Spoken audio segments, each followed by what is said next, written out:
Hey guys, welcome to the neighborhood of the Pixel Street podcast, where each and every week we get together to talk about one of the things we love most, video games. Today, on episode 110, I am joined by the one and only Connor Kopp and Mr. Finish Line himself, Joel Campos. How's it going, guys? Doing good.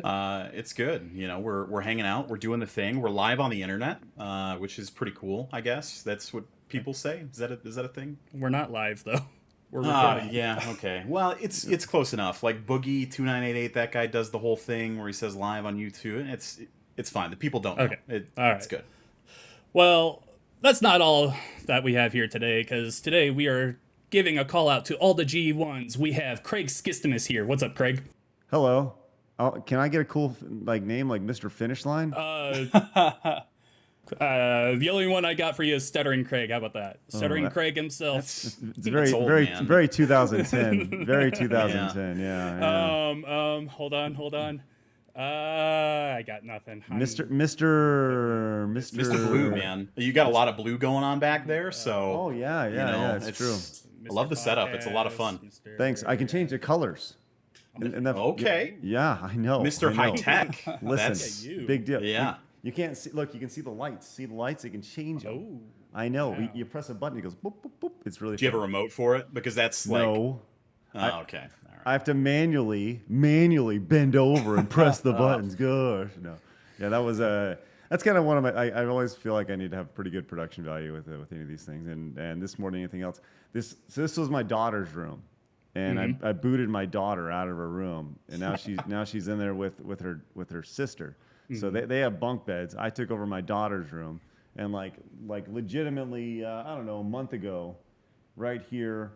Let's see, her bed was here, and she had like a reading nook here, and now NBA Jam is there. So that's yeah. good. I was gonna ask, has NBA Jam just always been in that spot? Yeah. Even when she was in the room. Really weird. We worked around it the entire time. It's one of those things. But yeah, When she was good. a baby, you just rock her to the bed, let her play a little on the side there. And I just whisper in her ears, "Oh, Jam's in." You know? From downtown! He's on Fall fire. asleep to the dulcet tones of NBA Jam That's cabinets. right. That's right. The greatness of Tim Kitzrow, the voiceover guy for NBA Jam. He's awesome. Love it. All right. Just a quick history lesson for anyone who might not be familiar. Craig founded Screw Attack back in the day. Then he went on to co-found Game Attack. Now he's working on his own solo project, the Craig Skits podcast, and he does some streaming on YouTube and Twitch and everything.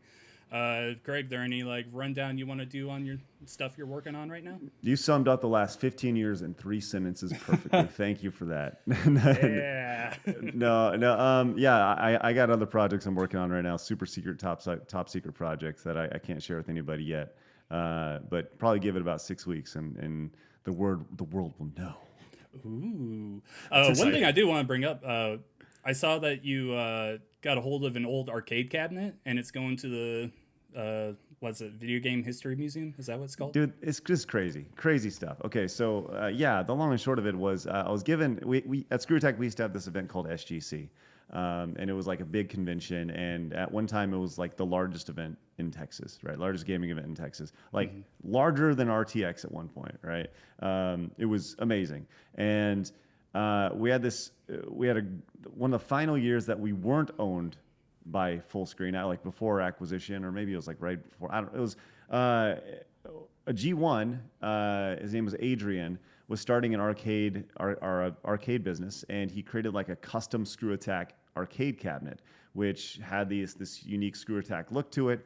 Was filled with like arcade games that we had talked about that meant a lot to Screw Attack and our team. And so he presented it to me as like a personal present.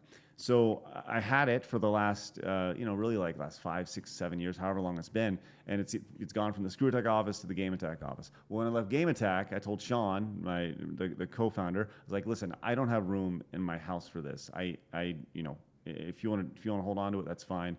And so long and short of it is, it ended up being listed on Facebook. I guess Sean took it back to his apartment, and some kid was like, I'll take that, as like Sean was like going to take it to the dumpster, and the kid's like, okay, I'll take it, and he listed it on Facebook. So the guy who bought it on Facebook, he like wanted to take it and scrap it for parts, right? Because that's like a big thing to do with arcade games. Oh, okay. And at like it just so happened that a local magazine, a pretty prominent magazine locally in Dallas called the Dallas Observer, wrote a story about this. They reached out to me. They're like, "Hey, tell me about this arcade machine," and I was like, "Holy crap, that's amazing that's there." And first off, that's also kind of sad that it's like unlisted on Facebook and whatever. So the long and short of it is. The guy who wrote the story got in touch with the guy who had purchased it from the guy who got it out of the dumpster, I guess, whatever. And the guy who bought it like saw the article, and a bunch of G1s like did their own research, like old Screw Attack G1s found the research, did some research, found out who this guy was, and was like, "Hey, this really means a lot to us. Like, can we have this?" And he's like, "I had no idea this was so important to a lot of people." And the long and short of it, after like 3 days of this guy's like, "Yeah, of course." And he drove it up to the National Video Game Museum, which is up in a suburb of Dallas called Frisco. Mm-hmm. And now the arcade, it went from the dumpster to the trash in the span of like, the dumpster to a video game museum in the span of like 3 days. And is really amazing. So yeah, that is so cool, man. Yeah, I mean, it was like when I found out about that, I was like legitimately emotional for like probably 20 minutes, and it was one of those things where like, it wasn't like crying or anything, but it was like, man, that's awesome. It was like it was like this pride moment where, I just this little bit of history that really. I don't know, it's like a metaphor for Screw Attack in the best way possible, where it's like, it's all these games, but it was put together by a community member and presented to me. And it was like this great metaphor for what Screw Attack is going to be in this museum. And that's really, really just amazing to me. That's fantastic, honestly. I kind of followed the whole ride on Twitter. You were posting about it as things kind of transpired. And, you seemed incredulous the whole time that this thing was even still around. And for such an important piece to really be cemented like that forever, after you had a very emotional stream with the Screw Attack guys not terribly long ago, and for something to pop up out of the blue like that and now just cement your legacy, that's got to be so cool. It's it's pretty neat. It's pretty neat, and they reached out, and Adrian, the guy who created it, was a big part in making this whole thing happen, along with several other G1s who. Legitimately, some of the G1s who made it happen, like they worked magic. It was insane for what they did, and it just goes to the passion of it. And I don't know what incredulous means, but I'll tell you what, that was some big boy words. No, but I'll tell you, it's very. I feel like people use the word humbling wrong all the time. Sure, like they use it wrong all the time. But for me, it's just a very prideful thing for me. I am excited to go there, and I don't know how long they're going to keep it there. And that was one of like my little caveats to it, is like, okay, well, when you don't want it at the museum, I get it back. And so definitely, if and when that happens, maybe one day I'll be able to bring my girls up there and say, like, and then you can kick them out of the other bedroom, so you've got another room for another arcade cabinet. Right. I'll tell you this: the one thing that needs to happen before that hits the museum floor is they need to put some white out on that thing, because there's a lot of dicks drawn on it. Oh man, no, you got to keep it there. That's video game history, man. Well, that's the thing is, every year at SGC we would have some piece of furniture that we would have people. They would go and people would sign. The attendees would sign, and up to this point, we hadn't, like, we did a refrigerator one year, which was like the Screw Attack. It was actually Nick's parents' refrigerator, and we used it at our office. Then we just brought it to SGC one year, and people signed it. So that year, that's what the people signed, was this arcade cabinet. And when you give an entire convention some Sharpies, you get some really great art, and you get a lot of dicks. So Right. Sounds appropriate. Yeah. Well then, all right. Well, let's start off. Welcome to the show. Yeah. Great intro. Just nailed it. Perfect. Amazing. All right. So starting off today's show, we're gonna welcome Craig into the neighborhood with a little brand new section that I'm calling World Weird Web. Craig, you may recognize this as an old thing you used to do on Side Scrollers. The news desk. The Side Scrollers news desk. Nice. But, I promise I didn't steal any ideas, and I'm Sam Mitchell, so I'm not Sam Mitchell, so it's okay. completely different. So Well, you which can't one of you sue is me. Chad James or Destin? Let's see. I would probably say Connor is the closest to Destin. Okay. All right. I'll take Joel, it. I don't think any of us are like Chad James. That's just a one in a kind of you person. need right? you need cool hair that goes over your eyes. Yeah, That's dude. right. Well, it's if exciting. only. Listen, this is I've only been balding valuable. forever. Only valuable if you have like 6 Florida stories here. You know, Yeah. I really.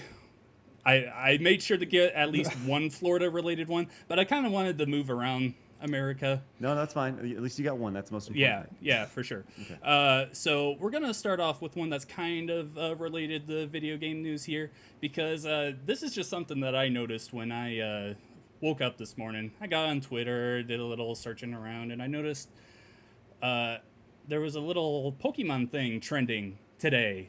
And you know how companies now, they go and put emojis on the end of hashtags and everything. So this was an official Pokemon thing. The hashtag is Pokemon Master Sex.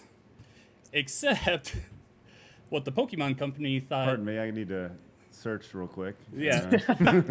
Pardon me. Don't And, image search that. Don't image or do image search that. I mean, Yeah, that's up to you, absolutely. I guess. Pokemon. So what this was is there's a game called Pokemon Masters EX, but they put the thing in all lowercase, so it just looks like Pokemon Master Sex. That's the best thing I've ever seen in my life. Yeah, It's- no joke. I saw this on Twitter earlier, and I was like, "What the? Why is this trending?" Right? It's the internet, so it could be anything. But Well, for it to that's be the an thing. official Nintendo thing, that's fantastic. That's going to be forever part of their legacy. Absolutely. That's the thing. I was looking through it, I'm like, what? This isn't like a fan thing, because they had the sprite for it was either red or silver, and it was just right there. So you're like, oh, this is official. And it's just everyone talking about the Pokemon Masters that they would have sex with, like the water gym leader from Sword and Shield. I saw someone shout her out and everything. I was like, wow, that's a Man. thing. As somebody who has nothing, like I don't know anything about Pokemon. I know like Red and Yellow. I played through them once for Game Attack, but as somebody who like doesn't know a whole lot about Pokemon as a whole, what character would you want to have sex with from Pokemon? And do tell me, and tell me slowly. Oh, can I I whisper feel it? I feel like the Yes. easy answer is Misty, because that's what every dude is staring at all these conventions. Are the girls cosplaying You're as absolutely Misty. joking yourself if it's not Mr. Mime.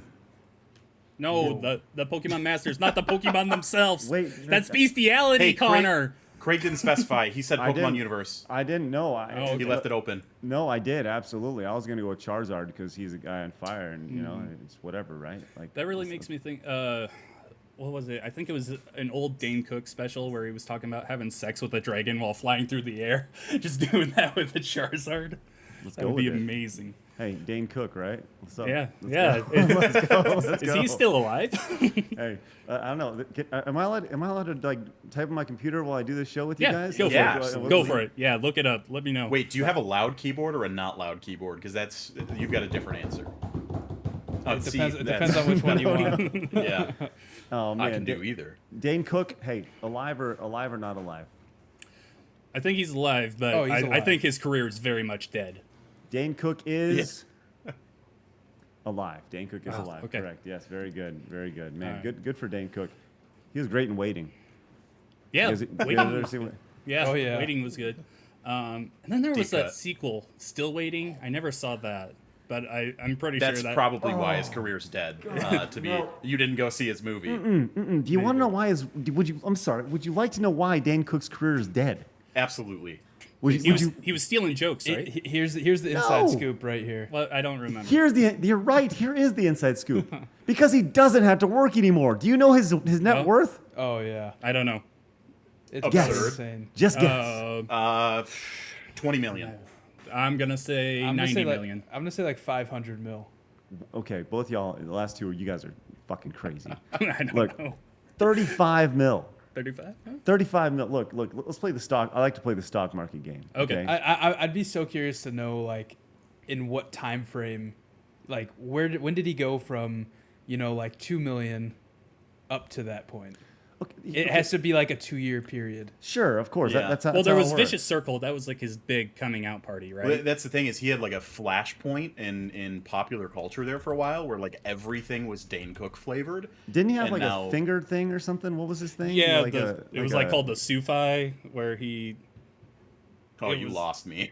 Yeah, I don't he know. like called it the Sufi, where he would like run around with his index and his pinky finger like down. I have to hold my pinky finger Like down that? to do it.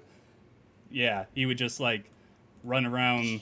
It's like the shocker. Just, Yeah. just- I don't know where that came from, but that was like just a his. bam. That was his thing, I guess. What's Dane Cook's favorite Pokemon? That's the real answer that I want to know.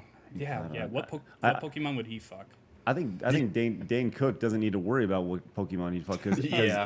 because if he just put let's just say his net worth is $35 million. Okay, listen, people don't know this. I love the stock market. I love the stock market. And if you were to take your $35 million and invest it and just year over year get the average of 6%, he would be making $2 million a year from his $35 million. So Dane Cook doesn't need to worry. He does not need to he worry doesn't. about anything like that. Like, you kidding me? Dane I Cook's mean, dead. I would take 6% of that 2 million. I mean, that'd be fine. Hey, I'm down with Yeah. that. Let's see, Yeah. 6% of that 2 million, $126,000 a year. Let's go. I Awesome. that's about 100 times more than what I get. So Take it. yeah, Sorry. So Pokemon, yeah, sex. yeah, Pokemon. Joel mentioned Misty. I was thinking of like, just trying to think of like other gym leaders and everything, and Remember, I can't- there are people that listen to this. it's before only you like answer 10 this people. question. It's only like 10 people. Your future wife is listening to this, John. Yeah.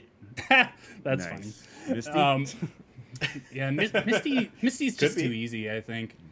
Oh, I wonder like Ash, the main character from the series and everything, like if he spends a lot of time with both Brock and Misty, does he ever like look at Brock and he's like, man, look at those rocky bouldery arms that could just hold me late at night? Like I wonder if Ash would be into that, I don't know. I wasn't with you until you talked about how tender his love and care is. Yeah, So, right? And who are we to judge, right? Absolutely. Like, really. Like, Absolutely. hey, it's 2020. People can love and be and tell me that they're a deer now, apparently. That's Yeah. So, hey, that's great. You can identify as a deer. That's a deep cut. I identify as an onyx. All right. What do we got next in here? All right, so here's that Florida man story that I was talking about earlier. Hurricane Laura been running through Louisiana and Texas lately. I'm fine, guys. Thanks for asking. Appreciate that. Whatever. Thanks, guys. Appreciate it. But Craig, no yeah. worries. You're fine because the Hurricane Slayer is back, and he's not in Texas, but he came to Louisiana. He's taking on Hurricane Laura right head on. Have you heard of him before? First of all, No, the Hurricane Slayer, this is news to me. I'm sorry. okay. So this guy, here, real quick, let me find his name. All right, his name is Lane Pittman. He lives in Florida. Sounds like a Hurricane Slayer. Absolutely. Yeah. In 2016, he kind of went viral because he would he was holding an American flag, shirtless, and just some shorts. He's got really long hair, and he was just standing out in a hurricane, headbanging while listening to Slayer. Right. Okay. So, of course, everyone survived that hurricane and everything's good. In 2018, he came back and he went to South Carolina for that hurricane. Let me see. I had that one written down. That was Hurricane Florence in South Carolina. Did the same thing. I got Just it. American flag banging his head. This last week. I'm watching him, by the way. This guy's outstanding. Absolutely. This last week, he appeared in Louisiana in like a swampy area, just water up to his thighs and everything. Again, holding the American flag and banging his head. So what I'm saying is, this dude is going to single-handedly fix all the problems of 2020. That's all I'm saying. Can I vote for him? Is that an option? Is he on the ballot? Is he the guy that you want to... I mean... Is he the Pokemon you want to fuck? I'm at this point, honestly, you know... He is throwing off some mega dick energy. You're right. You're absolutely correct. Yeah. Just sheer like a question is the Slayer from him actually slaying the Hurricane, or is he just like he looks like a metal dude, right? Obviously he was listening to Slayer. That's what he was headbanging to. Okay, I understand now. It would be cooler if he actually had a sword and attempted to slay just the shirtless Hurricane. and everything. Just that's like such a missed a opportunity. Buster sword on his back or something. I feel like the branding's way off. It's ridiculous. Yes. Yeah.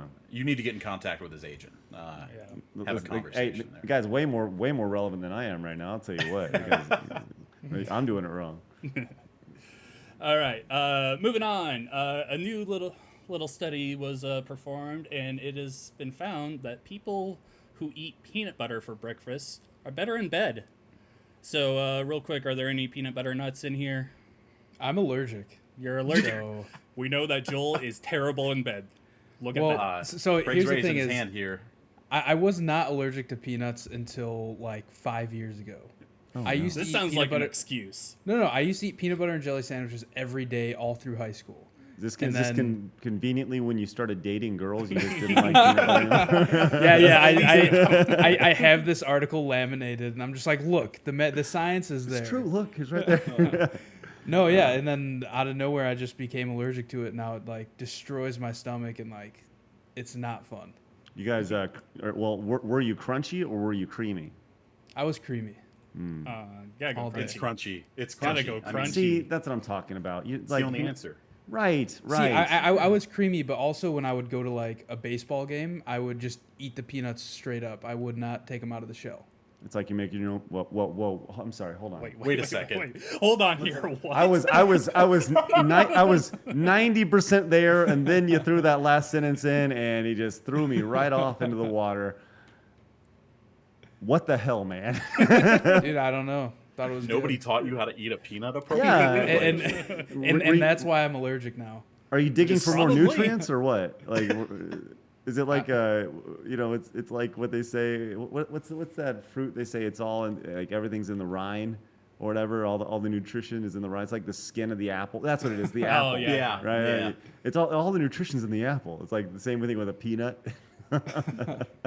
He's just chomping down on a handful of like peanut shells. And he's like, I swear, man, Right. it's good for you. Just all over his face, just messed up. That's so great. That's Well, why you're allergic, because you were an idiot. I mean, that's the real answer. Could be, but I'm now allergic to bananas as well. Does the same thing to me. And avocados. Were you eating the peel too? That's right. That's what happens. Yeah. I've just been eating these like an apple, like every time, every one of these. Well, I'm glad to know that Connor and I are good at sex. Call me sometime. I don't know what that means. You figure it out. I'll What be about sure to let Pokemon both of Master your wives Sex? know. All right, sounds good. Thanks, Connor. Appreciate the offer. And what are you doing All right, moving on here. Our final story comes from Australia, because an Australia hotel is banning rowdy emus for bad behavior. So, two brazen emu siblings named Kevin and Carol have been banned from a hotel in Australia's outback for bad behavior. Located in a small isolated township of the same name in central western Queensland, the tiny Uraka Hotel has just 4 rooms as well as campgrounds and a pub. Co-owner Chris Gimblett tells Who Cares, travelers have to be very cautious with the emus because they will poke their heads in a caravan door and drink all the coffee without spilling the mug and steal their toast. And if you have barbecue, watch out because they'll take everything. When they finish breakfast at the caravan park, they come down to the hotel, and last week they figured out how to walk up the steps of the hotel. So as a result, he put up a chain rope around the entire hotel and then put up a sign that said, "Emus have been banned from this establishment for bad behavior. Please let yourself through the emu barrier and then reconnect." So he did this, and then a couple days later, he realized, oh, wait, emus can't read. So he had to put up a bar through all the rope and everything to further keep the emus out. See, my first thought is that the emus, what was it, Kevin and Carol or something like that? What was it? What were their It names? was Kevin and Carol. Okay, so Kevin and Carol like walk up. They're ready to like go get some coffee in the morning. They're ready to go. They got their big old emu tongues hanging out, ready to rock, and they're strolling on up to the front. And then they see this chain fence and this sign, and then they slowly look at each other and with a sad face, and they slowly bring their tongues back into their mouth, look at each other, A single tear rolls down their face. slowly slouch their little emu shoulders, each turn around and walk away as they cry just a little bit as they walk back out into the outback slowly and sadly. Well, that's my thing is, what if these guys were paying customers? Like, The there's only emus? 4 rooms there. Yeah, what if the emus had the room? And just maybe they trashed up the room or something. They got thrown out. I mean, I would this- like to know the emu who has any sort of physical currency that they can offer. Well, apparently, according to this guy, he thought that the emus could read. So we're talking about some smart emus here. My question is, why is nobody questioning the fact that clearly emus are moving up the food chain? Like, they're They're coming learning how for to our step spot, up. man. Like There's a he said, lot to they drank unpack there. coffee without spilling the mug. They stole the toast. They ate the barbecue. Like, what next? They gonna drive my car? These are all logical questions, and I think that they are the next answer, the next questions to ask when any time an emu attacks coffee. I think these are natural questions. Absolutely. But the true answer to all this is, when is this guy gonna get his figure this out and actually let the emus back in? Because now they're the story. It's not him. Mm-hmm. Like he has 4 rooms to sell out. Yeah. All right, he has to sell out 4 rooms a night. You can't say no to these emus now. They're part of the product. You got to let them in. So what you're telling me is he just declined service to the best marketing gimmick to ever walk across his doorway. Absolutely. Yeah, this sounds like a Nathan for You episode. Right, Nathan needs to get in here. Like what a great great show, man. That is so funny. Love that one. Yeah. All right. So that's all I've got for World Weird News. Killed it. Awesome. Thanks. The side scroller news desk would be proud. Glad to hear. So now we're going to move on to just some topics that we came up with. So condescending. Yeah, thanks for the thanks. compliment, but I really don't care. Can we move on? please? right. It was Can we just That's how I am. stay focused? what great tone. He's like, yeah, cool, thanks. Yeah. I've always been terrible at taking compliments. Hey, you're an attractive guy. Wow. Thanks, Mom. He's gonna log off. God. Yeah, just totally, just everything, everyone stops recording. That's the end of the episode right there. That's it. I'm out. Okay, bye. Fade to black. Yeah, Yeah. that's All right, next up, we got some topics that we wanted to discuss with Craig. So Craig's been, you've been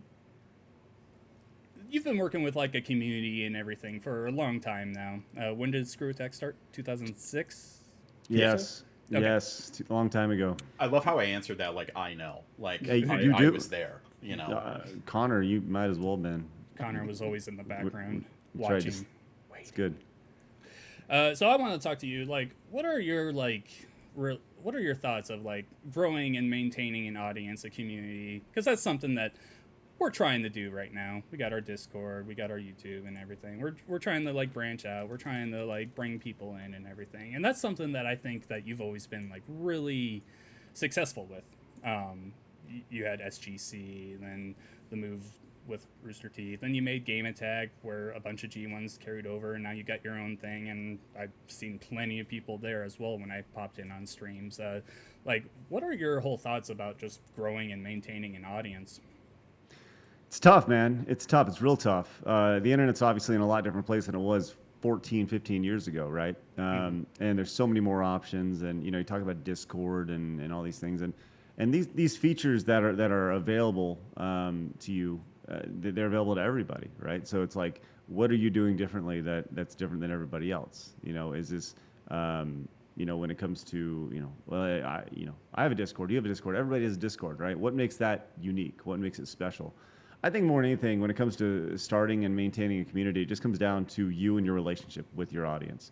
I remember specifically when Screw Attack started, when, and this is something I do like to this day, you know, especially now that I'm starting over, the relationship you have with every single viewer, every single listener is paramount. It's important. You have to know them. They have to know you. And not like, hey, it's me, it's fake Craig. No, it needs to be Craig, right? It needs to be you. And I know that's really basic and basic knowledge, but you have to be authentic. You have to be yourself. And I remember early on, literally at the time, sending an email to every, I sent a message. It wasn't an email because I didn't have an email. I'd send a message on the forum to every single new forum user every single night that came in and was a part of this Crew Attack forums. And it was like, hey, it was kind of like MySpace Tom, right? Mm-hmm. Where it's like, hey, I just wanted to welcome you, you know, thank you so much for being here. And it gave people a place. It gave people a home. And I do that now, you know, when streaming on Twitch. If I see somebody that's new in the chat, if I see someone that hit the follow button that hasn't said anything, like I want them to know that I see them and that we have a relationship. And that we may not have a strong relationship yet, but we're going to build that. And it starts with one. I think that's probably the most important message. Is it starts with one person, and then it starts with two people. The other, like, most important thing that, look, I've been doing this forever, right? And I've seen, I've seen platforms change: YouTube, Twitch, Justin TV, Rever, Blip. All these platforms come, go, evolve. I've seen algorithms change and careers end in an instant. I've seen platforms end recently. Mixer, gone. Guess what? It's over. But the one thing that has been consistent the entire time and will always be consistent is collaboration and working with other people and sharing your audience. Not trying to take audience, but sharing your audience with other people. This is not a competition, right? Like this is not ABC, CBS, and NBC in 1955, right? Competing for an audience with 3 channels. There are so many options out there, and so many. I have as many options as I'd ever possibly think about in my hand right now, right? And the fact that one person has found you is a goddamn miracle, right?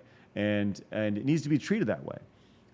So if you can share that person or share that audience with somebody else, and guess what? They're sharing their audience with you.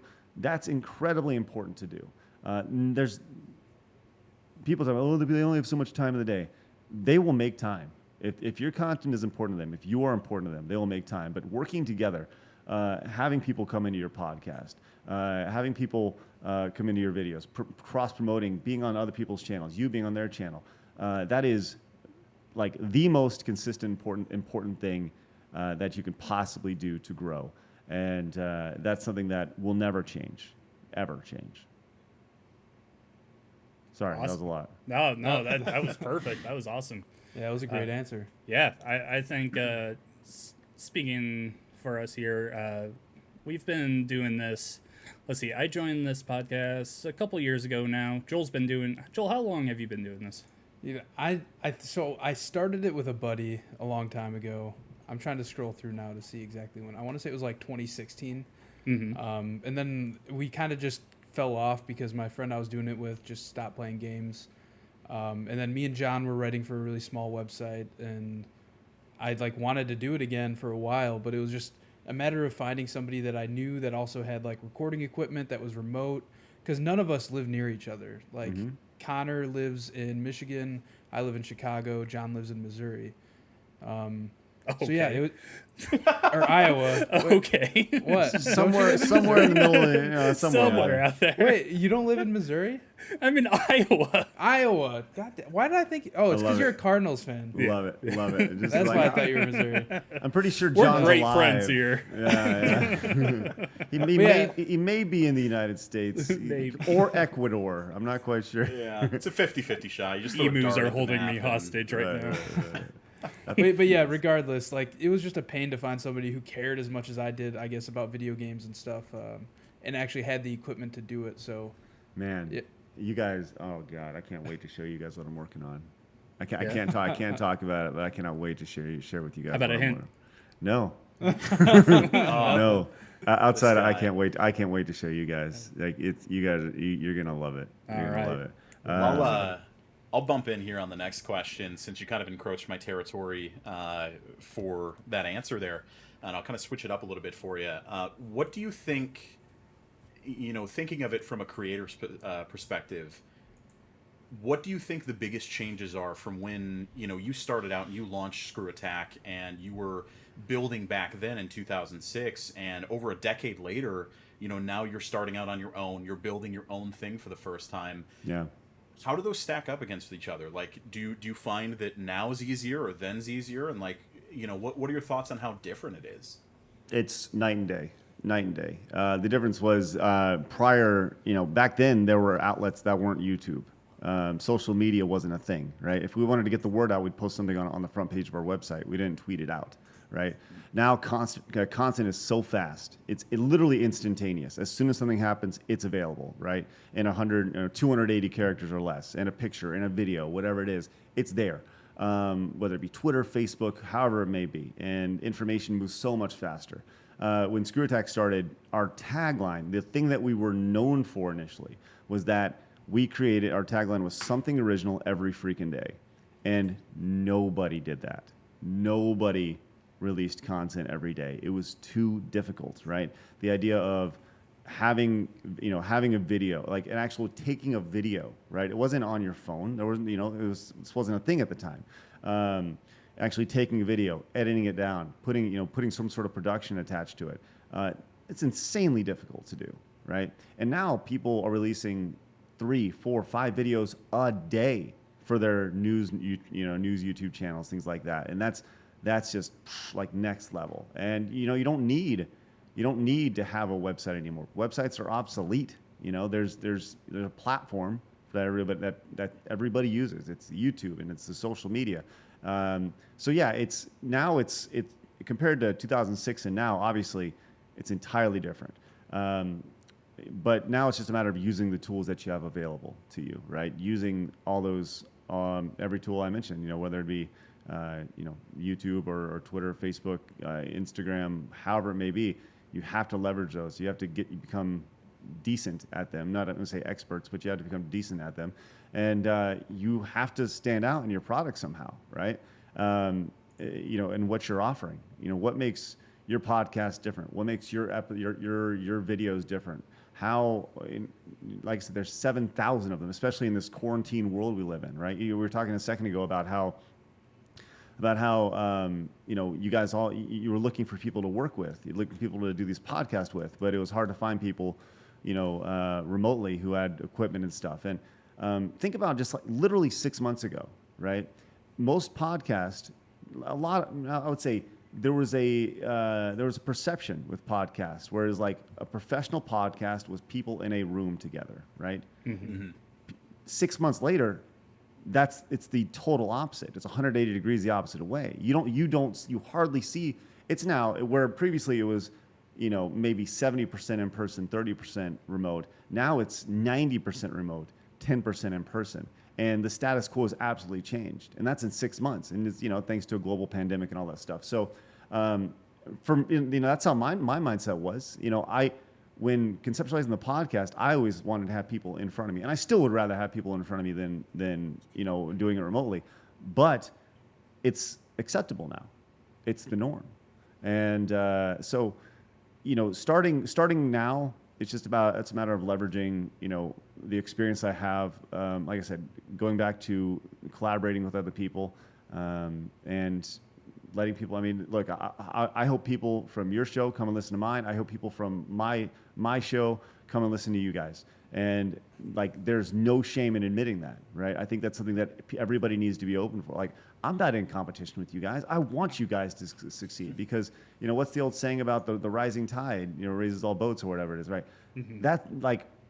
That is amazing. And I think that's something that everybody should take to. And the idea, well, like, this person's bigger than me. Shut up, get over it, and let's all grow together, Yeah. Yeah, I completely agree with you on pretty much everything you just said. Nice. I'm in a nice echo chamber here. Yeah. Great. Thank you. Yeah. make me feel good about my answers. Yeah. You're doing really good. All right, Joel, what did you want to talk about with them? All right, so I'm gonna do a complete 180. and my brother would not be happy with me if I did not bring up your slam ball career. Nice. I need to ask, like, how did you break into that opportunity, I guess, to play slam ball? 2 questions. What was it like the first time you played? Like, I have to imagine it was very strange, as opposed to just playing basketball. And what is one odd thing behind, like, I guess, something behind the scenes that you would never know just watching it on TV? Because me and my brother, being, young kids with a cable package in their bedroom growing up, we watched 2 things. We watched South Park on Comedy Central, and we watched Slam Ball. Nice. Because All right. that's what you did. That's what you did. You did that for 2 seasons on Spike TV. I love Yeah. that. All right, let me give you the run about slam ball, and thank you for asking this question. Okay, so slam ball in my previous life when I was younger and more athletic and was good at sports, the way it went was this: wrestling was big at the time. I would watch WWF Raw at the time, I guess maybe it was WWE is turning there, and I saw a promo for this thing called slam ball. I'm a big NBA Jam fan, right? Always have been. And I love sports. I've always played basketball. I was at that time, I was probably about as good as basketball as I was going to get, right? I was an okay high school player, but after high school, I got pretty good, right? I probably could have played I probably could have been like the 12th man on the bench at like a Division I school, or I could have started like Division II or III, right? But I was okay. So I saw this thing for this promo for slam ball. I remember after Raw one day, watching the premiere episode of Slam Ball. I was over at Tom's house and I saw it immediately, and I was like, I'm playing that. Like, I remember the first thing out of my mouth was like, I'm playing this, and I didn't know how. It was just like, I want to play this. Do you want to play this too? And he was like, it looks pretty fun, but I don't want to, whatever. So I was like, I'm all in. Like, at that point, I was in. I didn't know how I was going to be in. I was going to be in, though. So I started looking for, like, the Slam Ball message boards online or website or something. And I found this Slam Ball message board, got really into it, was really active on it. And this was, like, my first taste of what the internet could do, right? So at this point, I found the Slam Ball message boards. I'm active on it. I'm talking about all the games, the episodes as they come in. I've decided I'm going to start training for slam ball. So how do you train for slam ball? I don't know. There's, like my guess is you go find a trampoline, you get really good at it, right? Get really good on a trampoline. So I go from gym to gym throughout the Dallas-Fort Worth area. Just these are gymnastic places, asking if I can use their trampoline. Hey, there's a show called Slam Ball. I want to train on it, and if I would like to make a team, can I jump on your trampoline like a couple times a week? And finally, this one gym's like, sure. So they let me come in, and I jump on their trampoline for like, probably 3 times a week for 8 months, right? And I get pretty good. So I'm still on this message board, and with like, I don't know, maybe 6 or 7 months after the initial premiere of Slam Ball, the guy who runs Slam Ball hops in the message board. It's like, hey, I'm going to give one person from this message board a tryout at the Slam Ball tryouts for season 2. And the entire time I've made it known I'm going to try out for Slam Ball. I'm going to try out for Slam Ball. So I campaigned for this, and the guy, Mason Gordon is his name. He's like, okay, Craig, you're in. So they're like, okay, we're going to have Slam Ball tryouts. I go out, I drive my car from Dallas to LA in 24 hours, get there, pull up, ready to go. And I arrived the last day they're having like their basketball tryouts, like slimming it down. Next day is Slam Ball tryouts, and I stick out like a sore fucking thumb. I am like, I'm flying in the sky, I'm doing all these tricks on the trampoline, and all these other guys are like, oh, and they're like trying to figure out how to jump. I'm all over the place, right? I'm the best, and I legitimately think I'm like the best Slam Ball player, right? So we go through this entire tryout process. It's 2 weeks long. After 2 weeks, they have the Slam Ball draft. Okay, I am confident I'm going to be a top pick in this draft. First pick goes, not me. Second pick, no. Makes it through the entire draft. I am fuming at this point, right? There's 64 picks in this draft. We are on pick number 64. Oof. I turn around, and some of the coaches look at me, and they want to see my reaction, and I know I'm going to be the last pick in this draft because everyone's looking at me, Everyone's staring at me, wanting to see what I'm going to do. Because I'm just this kid from the internet. I'm just the kid from the internet who got the tryout, the pity tryout, right? And the entire time during this process, they've been like, over the previous 2 weeks, they've been following me around because there's this great story of, hey, is this fan from the internet? He's going to make this team. You know, he's going to try out for slam ball. And, they're expecting me to be like, I'm happy to be here, blah, blah, blah. I'm just so glad to be here. So they call my name, and I'm like pissed. I'm like mad that I had to wait this long. And because I was positive, I'm like one of the best players in this whole thing. So I get called. They immediately stick a camera in my face because they're making this documentary that's going to air before season 2. And they're like, "How do you feel about being drafted for slam ball? You got this great story." And I'm like, "Let's fucking go." I'm so mad. I'm like fuming, and you could just God. So I get drafted. I get put on this team, the Bandits. And I'm also on the team with the number 1 pick, who this guy, his name was Martise Moore. He died a couple years ago. Rest his soul. Rest in peace, my man. He was actually a former ACC Player of the Year at Georgia Tech. This guy is a hot shot player, right? And then he just made some bad decisions. Ended up selling some cell phones down at the mall, and he's whatever, right? But slam ball was like his next career. But so the first 5 games go in slam ball, and I am a bench riding fool, right? I'm getting like no playing time, maybe 2-3 minutes a game, like mop up duty, and we suck. Our team sucks. So this guy Martise goes to our coach and he goes, "Coach, you got to they call me Top Cat. I don't know why they call me Top Cat. They call me Top Cat. You got to let Top Cat play." And so he starts me the next game, come out, score like 18 points. Games like you score like 40 points in a game. I scored like 18 my first game out, and I like dominated, right? We still lost, but I got playing, and I played the rest of the way, and I was like one of the better players in the league the second half of the 10-game season. But it was nuts. It was fun. It was really, really fun. I actually, you know what? I gave to my brother. I was given these slam ball tapes. I have not looked at them in legitimately since I played slam ball in 2003. I have not looked at these tapes since 2003. I've had them, and I'm actually digitizing them. My brother's digitizing them, and I'm going to watch them for the first time on stream with our audience. Awesome. and react to them. They're like the raw TV recordings of like 6 games that I played in, and so I'm really excited to watch that. So that's how I got involved in slam ball. That was, I know one of your, I just totally derailed everything, but I felt like that was important to tell you. The behind the scenes thing at slam ball, if you were to YouTube slam ball injury, there's a clip of this guy. His name was Tom, just by coincidence. This guy was probably my age now, right? He's probably 39, right? This guy, he was overweight, 6 foot tall, but for some reason, this guy had the best conditioned guy I've ever seen in my life, right? Like, I'm talking this guy, like, if you look at this guy, you're like, who the hell is this guy? He's like some construction worker guy, right? And when we were training for slam ball, we trained in this warehouse, and Tom was small enough to where he couldn't quite get there from the outside trampolines to the to the dunk, right? It was always he'd get there and lay it in.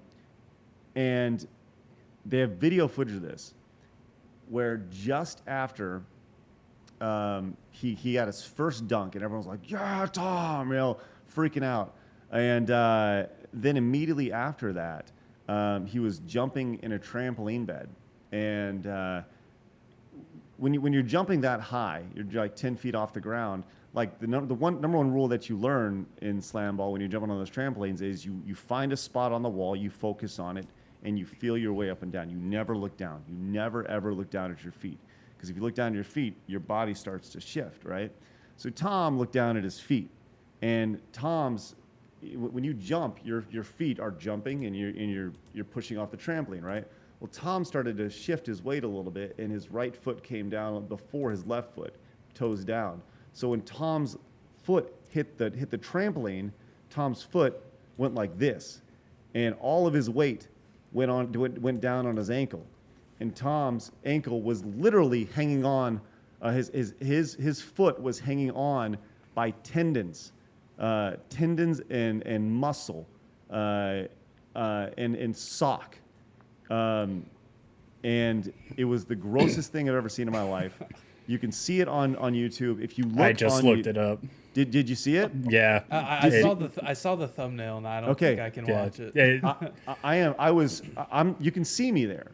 You can see me. I'm sitting there. I'm probably 20 feet from where this happens, and it's brutal. And I remember it like it was yesterday. And it's one of those things where a lot of people don't know this about this, but he was actually like running like 4 months later.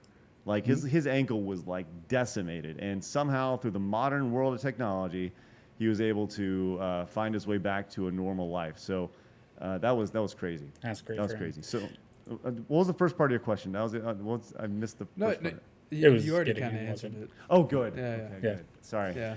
I usually when sorry. answering, I just talk. So. Yeah, looking at that injury really reminded me of when I used to play slow pitch softball, because you would have a lot of people that it's beer league, not a lot of like completely fit people, but you would have people going in the slide in the second, but they would slide too late, Right. so Right. their ankle would catch onto the bag, but their body would keep going. That actually happened to my stepmom. Some gruesome stuff. All right, hold on. I need to watch this now. Oh yeah, slam ball foot injury graphic. Yeah. That's the one I was watching. That's from the documentary actually that I was telling you about. Yeah, so that was crazy. Anyways, yeah, slam ball was a good time, and I think if slam ball came out 10 years later, like I think it was so ahead of its time, right? Like that thing is so built for Twitch and social media and viral videos. Like it's crazy. When you see something on Twitter, I get tagged by slam ball stuff all the time, where somebody, at once every few weeks will be like, "Remember slam ball?" And then somebody's like, "Hey, Craig, it's all those they always go viral. They always have 10,000 retweets, and it's like it's insane. And this is something from 15 years, 20 years ago now. It was just so ahead of its time. And yeah, was it kind of stupid? Yeah. Was it really fun? Fuck yeah, it was great. So what you're telling us is you're bringing it back. That's the secret. That's the That's 6 literally weeks. Right. that's literally what I was gonna say. Right. No, yeah, absolutely. No. I'll tell you this. I legitimately, and I'm not kidding about this. I do feel like if slam ball was on a platform like Twitch, like I think it would be huge. But the thing is, you can't go. The thing about slam ball is it just costs so much to produce that sport. I mean, the court alone is $150,000. You got trampolines and it's elevated. Then the insurance on top of that and the basket. Like, it's insane how much that costs. And the training attached to it. So, like, if I was like, yeah, I really want to start a slam ball league. Like, does anybody have like $3 million to spare? Like, because that'd be Dane great. Cook does. Yeah, let's get Dane Right, Cook. yeah. Right, there you go. Great callback. Love it. All right. Yeah, no, that's some really awesome stuff. Craig, do you have a few more? Do you have a little longer you could Yeah, hang let's with go, us? man. Let's go. Oh, Let's okay. go. I was just Listen, real talk, all right? My wife and I are really into Cobra Kai. I already watched seasons 1 and 2, but since it was released on Netflix, right, I'm getting my wife into it. Okay, All right. we're about halfway through. We're halfway through season 2, and we stopped. So I think we're at episode 4, season 2, episode 5, something like that. And they just introduced Tori, if you know what I'm talking about, and we had to stop. I stopped to come in here and record with you guys. So really, all we're waiting on, like once we're done, I'm just gonna go watch some Cobra Kai. So we're good. We're okay. Oh, I'm just okay. just full transparency. We So- appreciate the wife then letting you step away from the very meaningful things in life. Listen, you guys are more important than Cobra Kai. That's. I thought you were going to say that more means a important lot. than your wife. You'd have to delete this Yeah, podcast. let's make sure she doesn't watch this. Yeah. All right. Well, then now we're going to jump on to just some general topics. This is usually the area where we get some topics from our community. In the past, we've talked about really random stuff like the Burger King campaign for the Mr. Potato Head figures back in the 90s. Just Okay. really off the wall stuff like that. But from the looks of things, looks like we're gonna focus a little more on video games today. So one thing I really wanted to bring up to the one thing I really wanted to bring to the table is what's a video game you want to return, but either by a remake or a sequel, just a long dormant video game that you love that you want to see brought back. Let's start with Joel here. I'm gonna go with Legend of Dragoon. I know that it's like a very cult classic type of following of people that want to see it remade, and then there's everybody else who's like, no, that game sucks. That game would be terrible if they remade it or remastered it, but I don't know. Hold on. Isn't that Panzer Dragoon? What's the connection there? I've got no. There's something on Switch. Hold on. Yeah. They did remake it for they made like a sequel several years ago for the Switch. Blew Joel's mind. Well, but I'm talking about just like Legend of Dragoon, the original one. I would love that to be remade, because I had played that when I was a kid, like maybe 7 years old, and I don't think I ever even beat the game. I just have such fond memories of playing it with my brother that I would love to have that remade. But honestly, also like if somehow legally it was allowed to remake an NBA Jam with the old roster, because that's like literally one of my all-time favorite games. I used to play that with my dad on Genesis way back in the day. And I was actually going to compliment Craig for that arcade cabinet, because my girlfriend actually bought me like the marquee for my birthday this year. I just have nowhere to put it yet. I got to like somehow put it in some sort of light box thing. You need, listen, this is a big deal, right? Are you familiar with Arcade 1-Up? Yeah, oh yeah, they just came out with one. Yeah, so you can play your friends online with this. And really? That's really cool. Yeah, it's the first cabinet they've done, so you can actually go online and play people in Jam, Tournament Edition, and Hang Time, and it's awesome. It's legit. It's super fun. So yeah, and this has the old rosters on it. So just saying. So that is the original port. It's as original as they can get with some of the players. Like, I think there's a handful of players from each game that they don't have the license to. Oh, okay. So you just get like duplicates of the same player. Like Mike Isolino isn't on the Mavericks on NBA Jam, right? Like who the hell is Mike Isolino? So you get 2 Derek Harpers, right? Like anybody cares about that. Yeah. So. Joel, on the Switch they have Panzer Dragoon remake. That's a different game than you were saying. That's a different game. All right, cool. Connor, what do you got? Oh man, one thing to bring back from the dead, either via remake or sequel. It's a long list, but probably one that kind of stands out in memory: Jade Empire, the old BioWare title, original Xbox. Yeah, it's like martial arts RPG. That would be fantastic if we get some kind of like HD remaster or just rebuild it from the ground up. Screw the Mass Effect trilogy, man. Like, I'd want it, but give me Jade Empire. That would be a really cool one to see come forward. Did you guys play that game? No. I never had an original Xbox, so I missed it. No. I know people love it. Yeah, it's fantastic. It kind of like was around that golden age of the BioWare RPG. It was shortly after their time with Knights of the Old Republic. When Obsidian was working on the second Knights of the Old Republic for Star Wars, they came out with Jade Empire, and it flew under a lot of people's radars. But just a really interesting combat system. The RPG aspects were fantastic, and I think it's cool because you don't see a lot of games tap into that type of like Eastern mythology very often. So having somebody do that was pretty cool. There's a wealth of awesome stuff they could do with that, and I would just love to see BioWare do anything with it. Also, it'd probably be cool to see BioWare not suck, so that's probably the more important part of the story. Yeah. I'm looking at so Jade Empire sold 500,000 units. It's pretty awesome. 500,000 copies of the game. Yeah, that's legit. That was an Xbox exclusive too, right? Right, Yes. right. Yeah, and it's available on Steam right now too, which is pretty cool. Oh. It doesn't run very well. Oh. I've tried. Yeah, it's bummer. depressing. Sorry. Thanks for reminding me. just trying to bring you down. That's all. That's what it's doing. Is it my turn? Yeah, go ahead. Okay, so I was thinking about this while you guys were talking, and pretty much every game I've ever want to be remade or come back has come back. I did like a list a long time ago with Screw Attack. It was top 10 games that need to be made, and I think like every single one of them has been made. So I can't complain. Even like Battletoads is back, Yeah. which is crazy. But One game that I think would actually be really great with today's, well, there's two games, right? Two games. One game that I think would actually really work, and with today's technology, today's art style, today's gamer, would be a game like Zombies Ate My Neighbor on the Super Nintendo.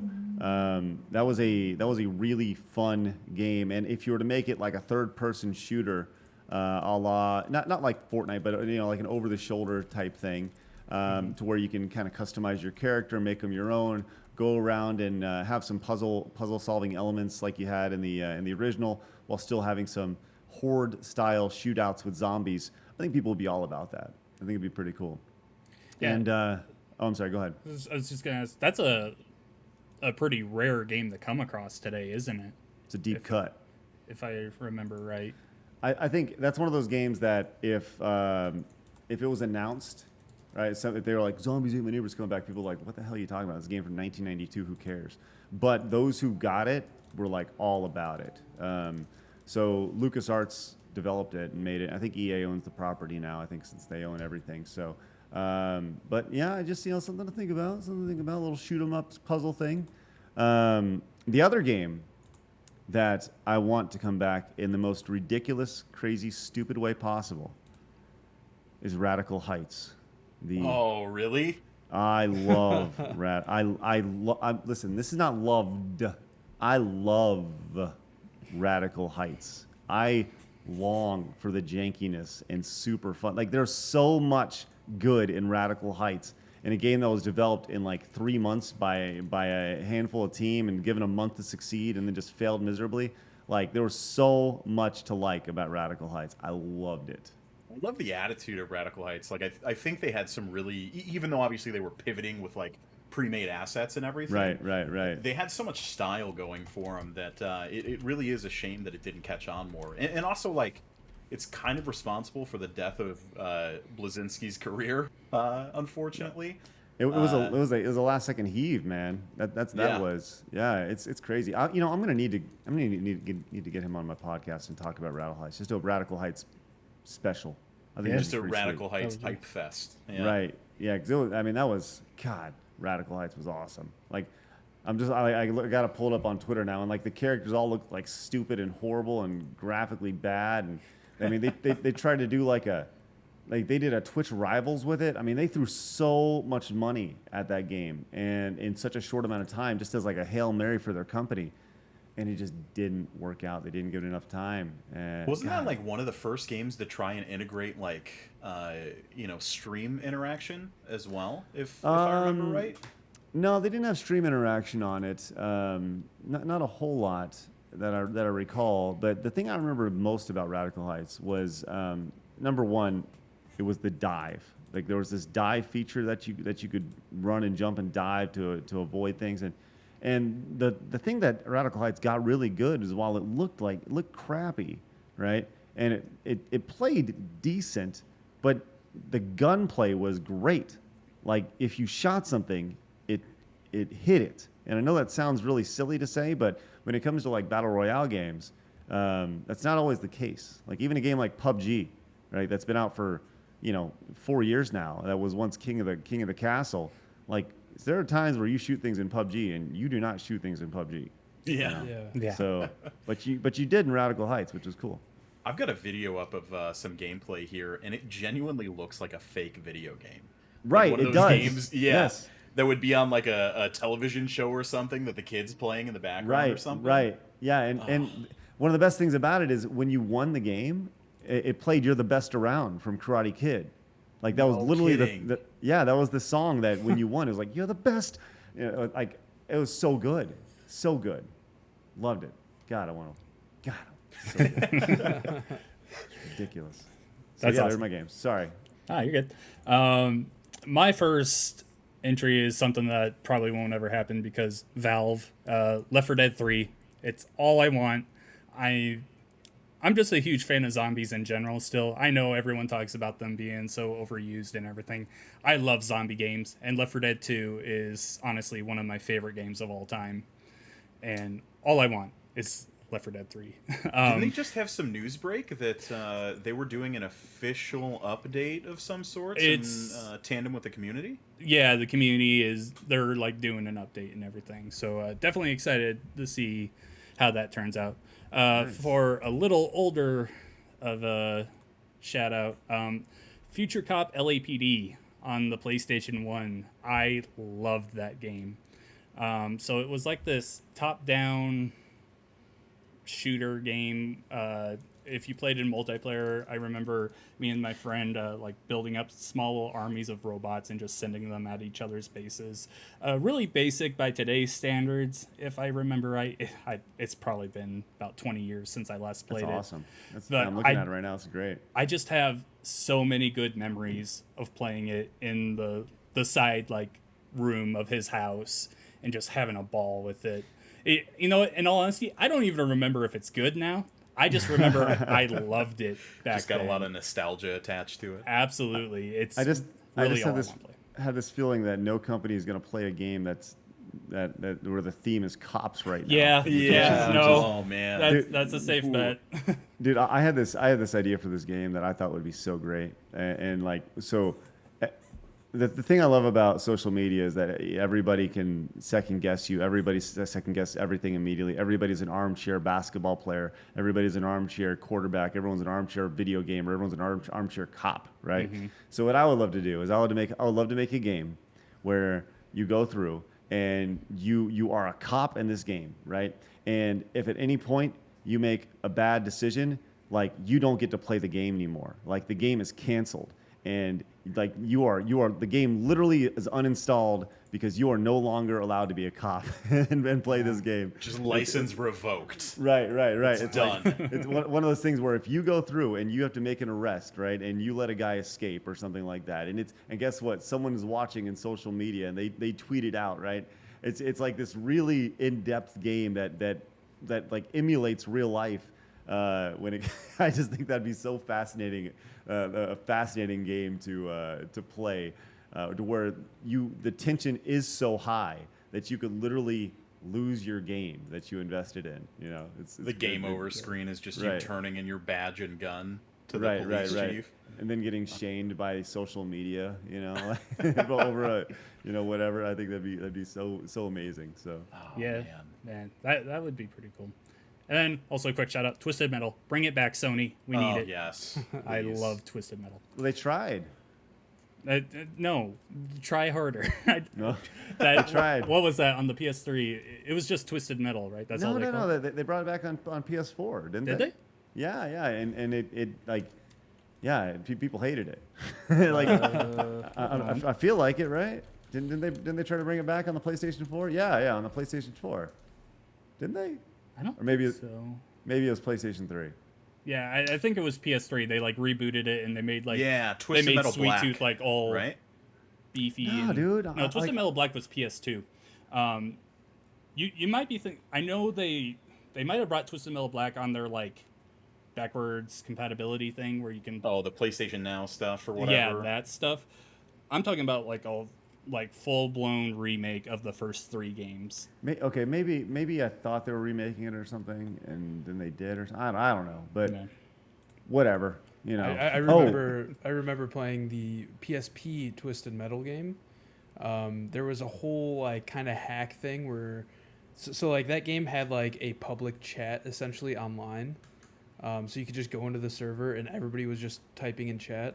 But there was a way that you could kind of hack the system, and that was the only way to use a web browser at the time on the PSP was through that game. And you had to have like a very specific copy of the game, I remember, and that was the only way to go on the internet. On So the what PSP you're telling me is your at that parents time. were very strict, and you were searching up naughty stuff on your PS3 in your spare I time. mean, no doubt, not a doubt in my mind that was happening. What's up? Nice, that's good. So yeah, 2012 they did a reboot of it on the PlayStation 3, and it was rejected to half court by the gamers of today. So, Yeah, That's and sad. it deserved it. I'm not even. Yeah, it. well, just I'm bring sure back they'll the give it first another 3 try. games. I'm sure they'll give it another try now that the last one failed miserably. Yeah, absolutely. No, they just Let's need throw more money at this problem. they just need to Right. go the Crash Bandicoot route. Just remake the first 3 games. That's all they need to do. Easy. Fantastic. Video game development is easy. Well, we'll see what happens with the Tony Hawk reboot or the Tony Hawk remake. yeah. Oh, no lie. Are you excited for that? Because I'm pumped for that game.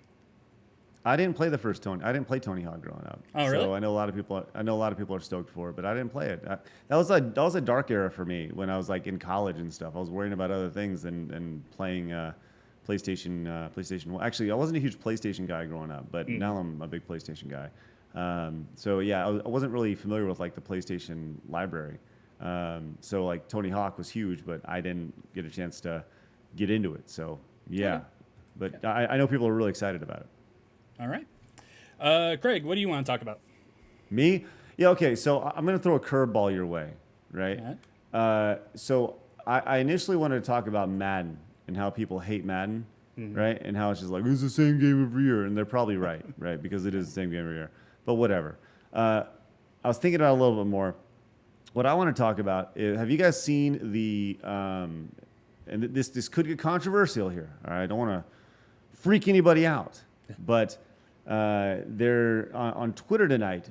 GameSpot was getting decimated by people because I guess they did a thing with one of the branches of the U.S. military to promote like an esports team or something along those lines. So people are like, this should not happen. You can't promote this in video games.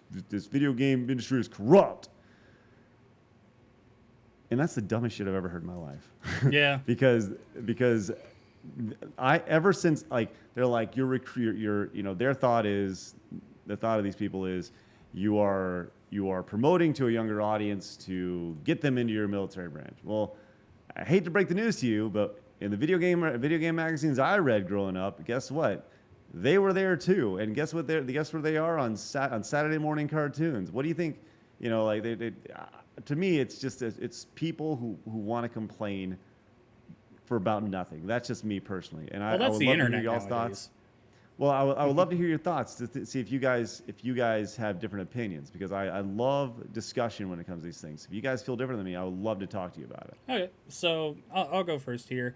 I haven't seen the ad or whatever it was that they ran with it. It was a National Guard guy I know, right?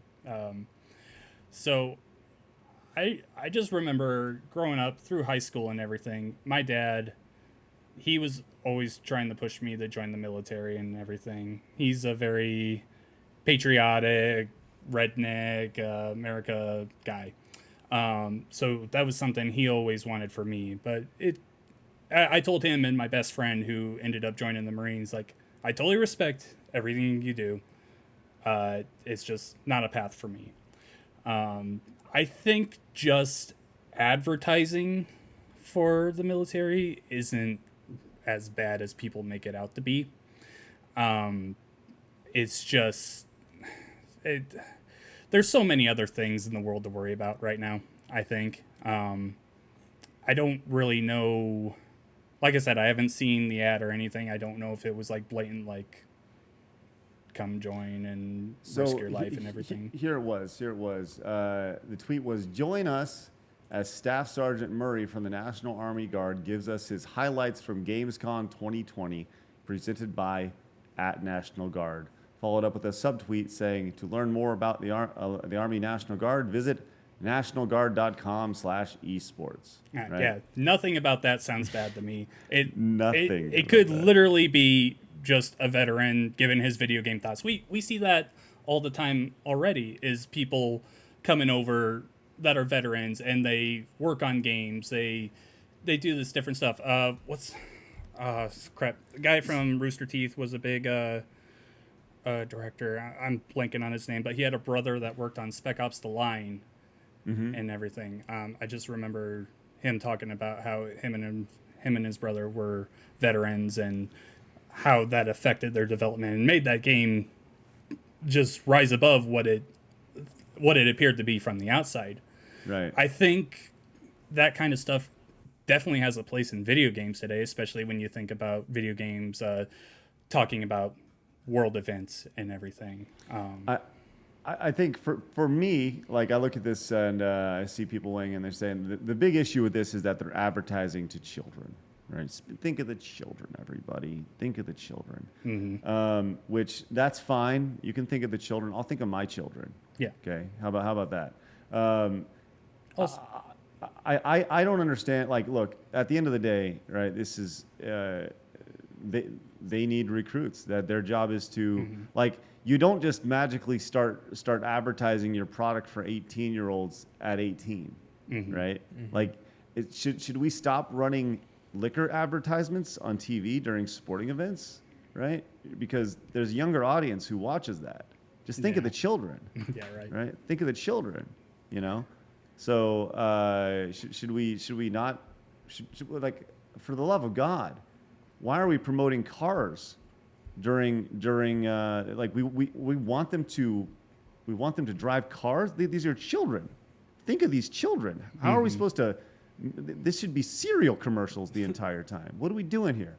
I don't know. It just seems very silly. So yes, continue, guys. I would love to. Yeah, I kind of agree with you, Craig. I don't see any problem with them advertising. Like you said, they need recruits. How else are they going to do it other than advertising? I think part of it's also that just everything in the gaming community almost seems like it's being judged at all times.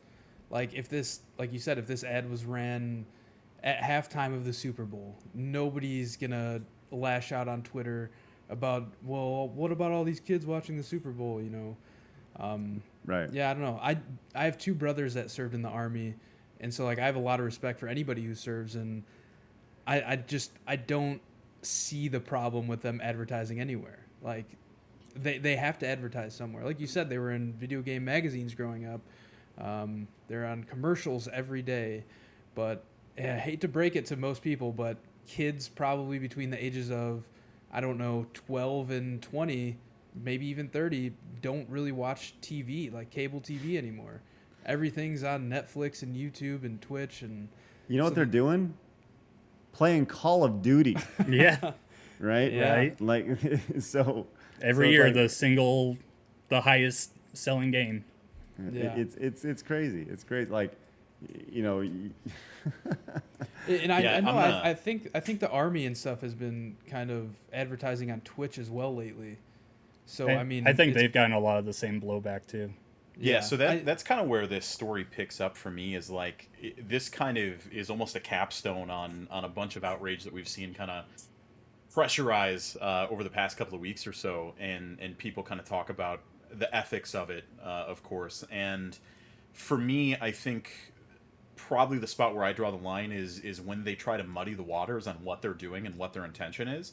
I don't think that the advertising is necessarily bad, but there was this weird time where they were like, no, we're not advertising, we're just hanging out. And if a kid asks about the military, then, you know, we'll talk about the military. And like, I've got no issues with that. I think that people have a right to be educated.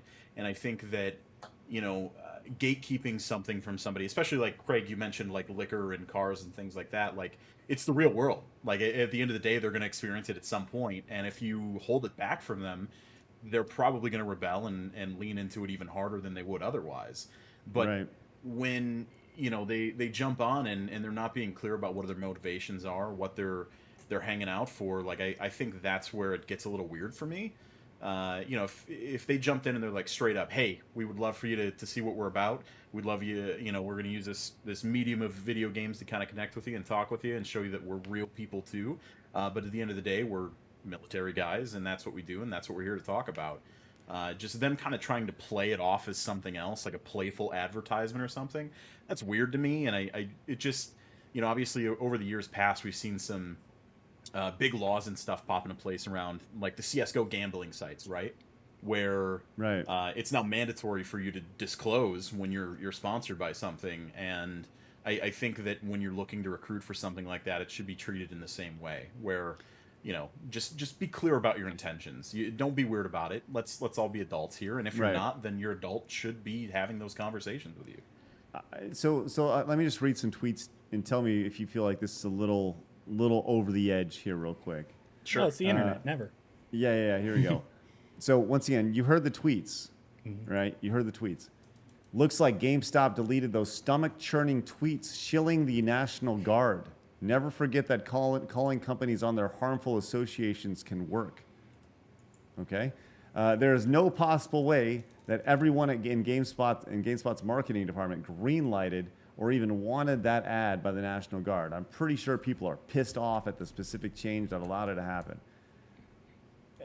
First off, the marketing department, that's the sales department, dog. Yeah. The sales department sold that. That's a sponsored tweet. Paying bills. I don't get it. The thing is, GameSpot, they deleted the tweets, which I don't understand. Like, I don't understand it.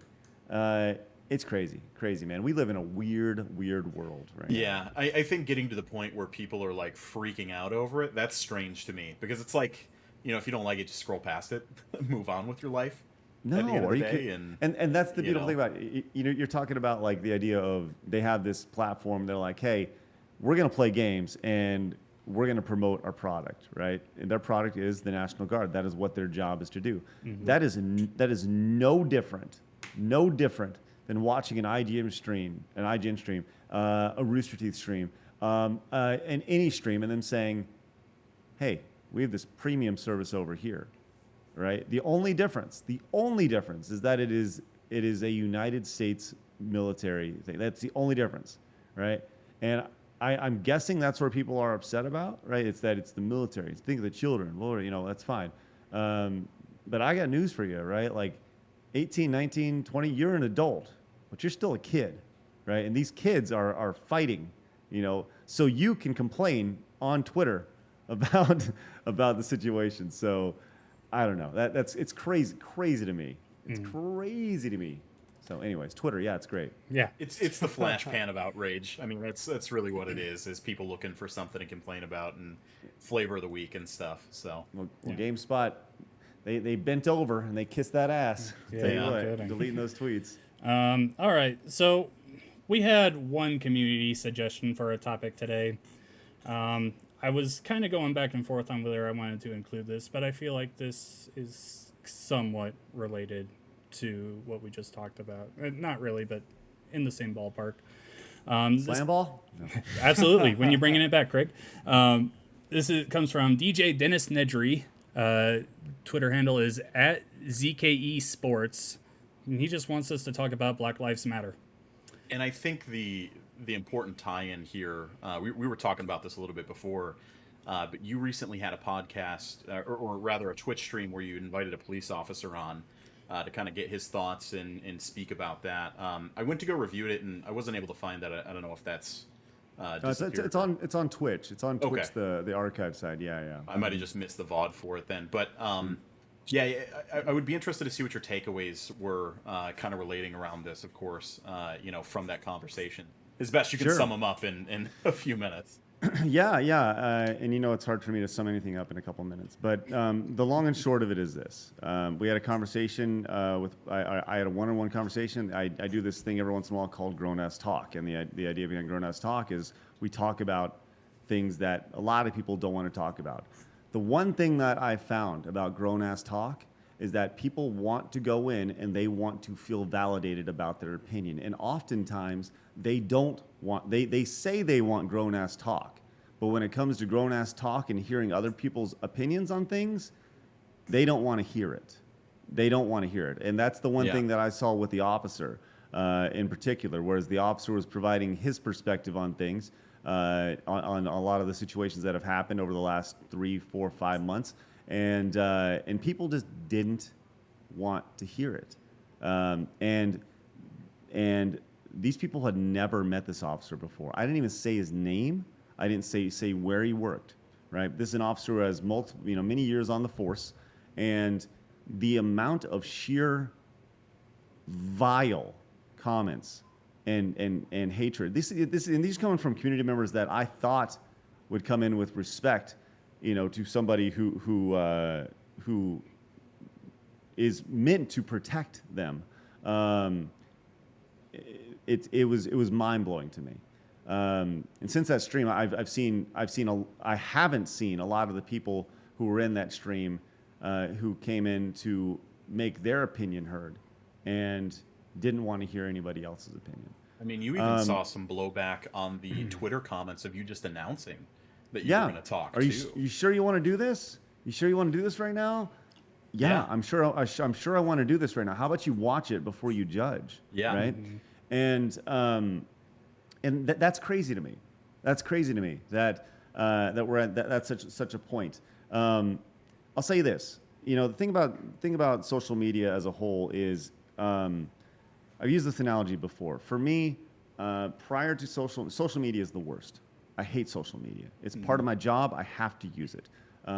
I don't think I'm going to for long. I think I'm probably, like tonight I deleted Twitter off my phone. I put it as a restricted website so I can't access it. Even when I want to, I can't. And that's the way it has to be. It's like a drug, Yeah. But prior to social media, I feel like there were people on the left and there are people on the right, right? But there are also people that were somewhere around here, right? That were somewhere they'd make their way in the middle, and it was okay to be a little bit left, and it was okay to be a little bit right, and it was okay to be somewhere in the middle, right? But with social media, in this weird echo chamber that we have, you're either here or you're here. And this little severe we had right here with people are a little bit, no, it is a straight line right now. You're here or you're here. You're on the left side of the street or the right side of the street. And that's really messed up. That's dangerous. That's more dangerous than anything else. I've told this story before, but I'll tell you guys again. At Game Attack, we had a conversation about Black Lives Matter after the George Floyd incident. I had, my stance has always been, I'm going to treat you equally.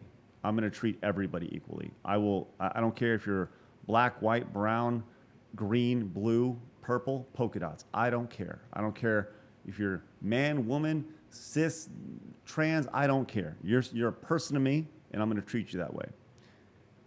That was my stance on that show. It's my stance today. It will always be my stance. That stance, unfortunately, is not good enough for some people.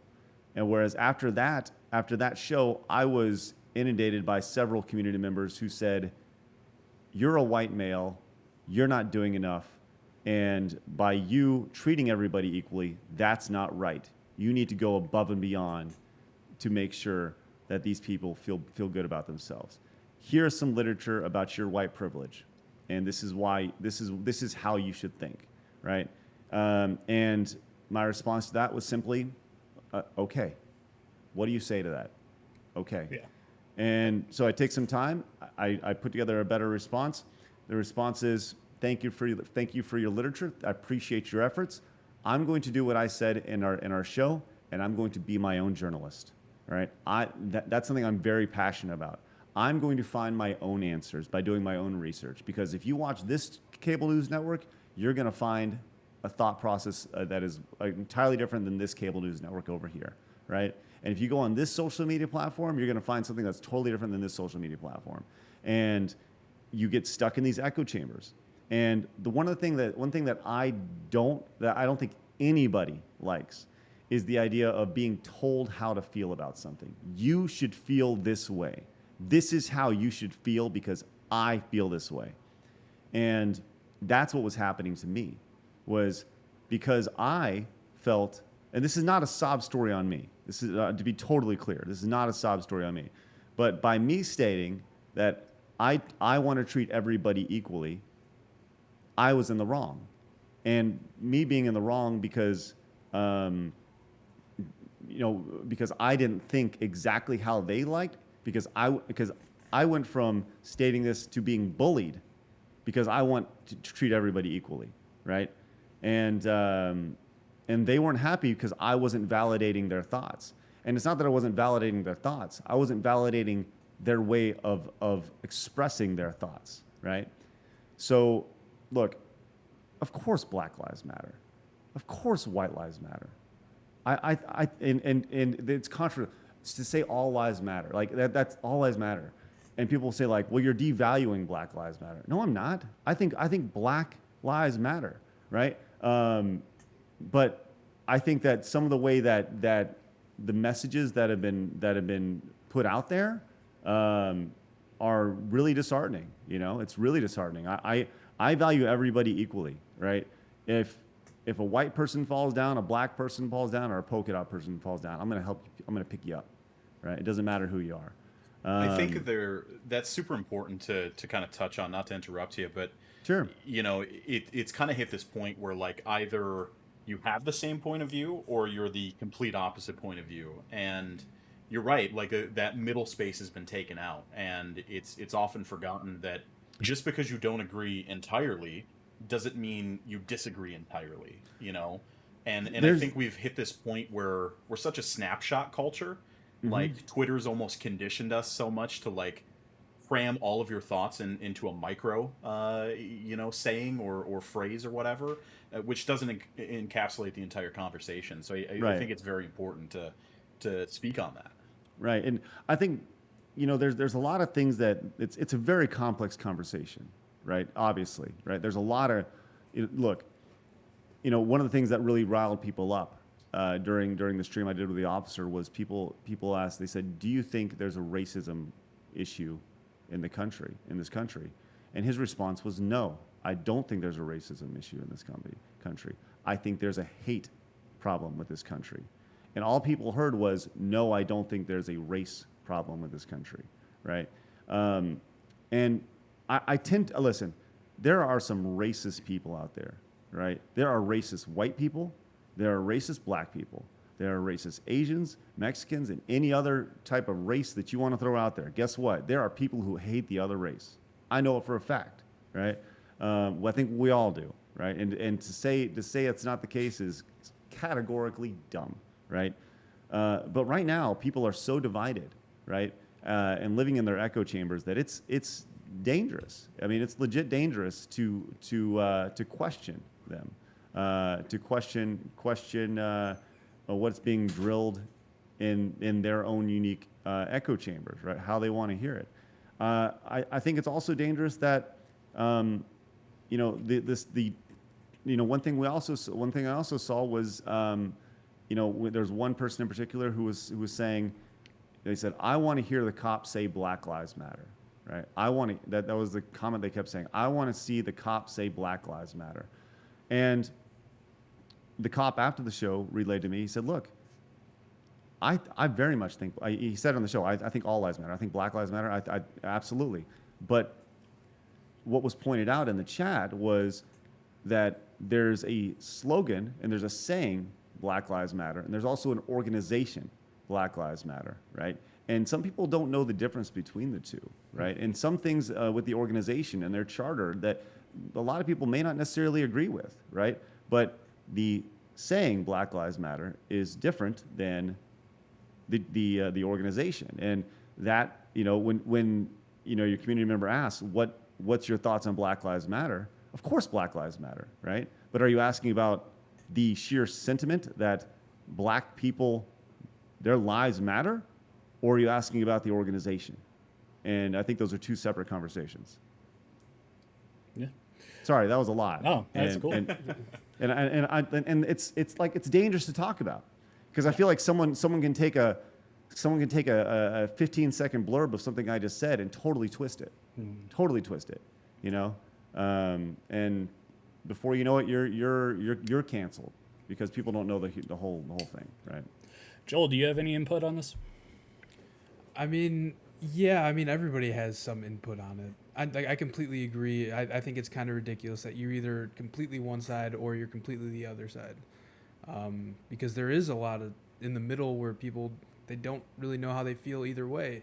Like they don't agree with you 100% all the time. Living in downtown Chicago, you know, there were protests pretty much daily for a long time, to the point to where, like, you know, it would affect if you were going somewhere, you know, there would be a protest. And, like, I didn't have a problem leaving the apartment or anything because, like, I knew that they were all peaceful protests. They were all organized. And, yeah, it just, I don't know. These times are crazy. And like Craig said, anything you say can be taken and skewed 100 different ways to fit whatever agenda somebody's trying to, you know, put out there on the internet, on Twitter, YouTube, whatever the case may be. But yeah, I don't know. I think it's ridiculous that you have to be either 100% one way or 100% the other. But it's just a crazy time. This is the craziest year. And like, there's no end in sight. I think that's the hardest part. I think we just need to get better at conversation. I think that's the thing we've lost over however long, especially with social media. Like it doesn't leave room for conversation. It's like, here's this take on something, and you don't have an opportunity to talk about it, or that person doesn't have an opportunity to elaborate, because again, snapshot culture, like you've got to get your 30 seconds of fame in there, or otherwise you've missed it. So yeah, kudos to you, Craig, for having a fantastic forum to talk about these issues in a way that isn't necessarily propping up one side, but it's really considering that there are different viewpoints to these issues, and it's not black and white. I mean, it's very, it's in depth. There's more to it. And well, thank you, and I appreciate that. And I think that it was really honestly disheartening. It was disheartening after the stream to see people go like, a couple people, they go, I just don't know if I can go to Craig's stream anymore, right? And they're saying that I was watching this in the Game Attack chat right afterwards, and they're like, I just don't think I can go to Craig's stream anymore. And it's like, I didn't do anything. I just provided a platform, right? Like, I provided a platform so you can talk to this officer. And that was one of the continuous questions was, I want to hear what Craig has to think. It doesn't matter what I have to think. It doesn't matter. That's not what it's about. It was about you talking to this officer. What I think has no input on the matter at all. And I try to stay as objective as possible. And if someone's being an asshole, call them out on it. Either way, it doesn't matter to me. But the most disheartening thing was like I said, the people who came in and who had the biggest opinions on it. They don't want to have the conversation, and that's probably the hardest thing about it is you try to do something good. It's like, goes back to, this is why we can't have nice things, right? This is why we can't have these conversations, because while some people want to have the conversation, it's the old squeaky wheel thing. The squeaky wheel gets the oil, right? And that's what you hear. So you get a lot of rah rah rah rah rah, and but there's not a whole lot of ears open on the other side of it, and that's frustrating. That was really frustrating. Like I said, I haven't seen those people. I haven't seen them back in the chat, and I don't think I will see them back in the chat. And that's a shame, because if you're gonna have real grown-ass talk about real grown-ass topics, you need to be able to hear just as well as speak. Yeah, I think a part of that kind of comes back to me and Connor had a podcast a couple weeks ago with just the two of us, and we were talking about some allegations against Rocksteady with sexual harassment and everything, and we brought up a point that we've been bringing up pretty much every time something like that comes up, is we focus our stuff on video games so much. If you're an awesome person, come into the community, keep an open mind, be cool to other people. We want you here. If you're going to be so closed-minded, though, like you were talking about, where it is so much you're either with me or against me, I don't think that really leaves space for you in any community, unless, obviously there's... Oh, no, it does. You're surrounded by people who think just like you, and you become a straight line. You become predictable, right? There's nothing unique about you, right? It's just, you're just yelling at nothing, and nothing is gained. Nothing is gained from that, and I think that's probably the most frustrating thing about it. I'm all about people having an opportunity to be heard, right? But let's not pretend like there's not some ridiculous hypocrites during this whole thing, right? Specifically in the sports world, right? You look at LeBron James, and LeBron James is the squeaky wheel of the NBA. He's the face of the NBA, right? He's the biggest one for pushing for social justice. Love it, great, do it, right? Ultimately, if the NBA wants to do it, that's fine, right? Ultimately, their ratings, their attendance that's something they got to answer to, right? But what they're not answering to is their business dealings in China, where I don't know if you guys are aware with this, but the NBA has a big deal with China, and China is paying the NBA a lot of money, and LeBron James a lot of money, and China has some ridiculous human rights issues going on over there, and LeBron is very passionate about what's going on over here, but not a whole lot over there, where there's a lot of money coming into him. So, like, come on, like that's my thing about all this is if you're gonna play, right? If you're gonna be passionate about this, look, once again, be passionate about the whole thing. Whether you are whether you're in Wisconsin, or whether you're in Wuhan, China, it doesn't matter. A person's still a person. Yeah. All right, man. I think that was some good conversation. Thanks for that. All three of you. That was some really good stuff. I think just the big takeaway from all that is just be more open-minded. Don't just because someone might be in the middle there. Doesn't make anyone a bad person particularly. How about this one? How about this creed from Bill and Ted? Just be excellent to each other. Yes. Right? It's a pretty simple thing. Absolutely. Right? All right. Well, I think that about does it for episode 110 of the Pixel Street Ending on podcast. a high. All right. Yeah. Hey, what's everyone's favorite ice cream? Quick, go. Strawberry cheesecake. That's a really tough question, man. I eat a lot of ice cream. You can't put me on the spot like this. Do you like vanilla or chocolate? It can only be one. Vanilla soft serve. Vanilla soft serve. That's it. Sorry. Only answer. Yeah, Why I'm a not vanilla chocolate? guy. I'm just kidding. I'm just playing. Oh, man. Just trying to be an asshole. Let's go. Oh, that's great. Thanks so much for Mint chocolate listening chip. and watching. Craig, thank you so much for coming on. Where can the people find you? I don't know. Just somewhere. Yeah, just somewhere. Just find me. Yeah. Yeah, you can find. If you want to bully me about my opinions, go fuck yourself. No, how's that sound? Hey. No, you can find me on YouTube and Twitch. Just search Craig Skits. Yeah. I haven't watched it yet, but you just had an episode go up with Gerard Khalil. Yeah, The Completionist. Yeah, Yeah. it's some people think it's the best one. I tend to agree. It's super in depth. We talk about everything, ranging from his career to the mental effects of creating content online. There's so much behind the scenes stories from the Super Mario Maker challenge that he was a part of a couple years ago at E3. There's really, really, really good stuff in there, and it's very, very strong podcast. That's awesome. I love his content. I'm definitely going to check that out. Connor, where can the people find you? Yeah, the good people can find me on Twitter and Twitch at The Real Birch. That's Birch like the tree without the I, BRCH. Come hang out. We'd love to have you. We also got the Discord up. We got the YouTube. We would love to see it. And I also want to make a mention that I'm going to be looking out for Craig's slam ball reactions coming up here soon, where you watch yourself play a little slam ball. So that should be a good time. Oh, it will be. It'll be a great time. I can't wait for it. Joel? For me, short and sweet, just Twitter and Twitch at Campos63. Wow. Deep stuff there. Very deep.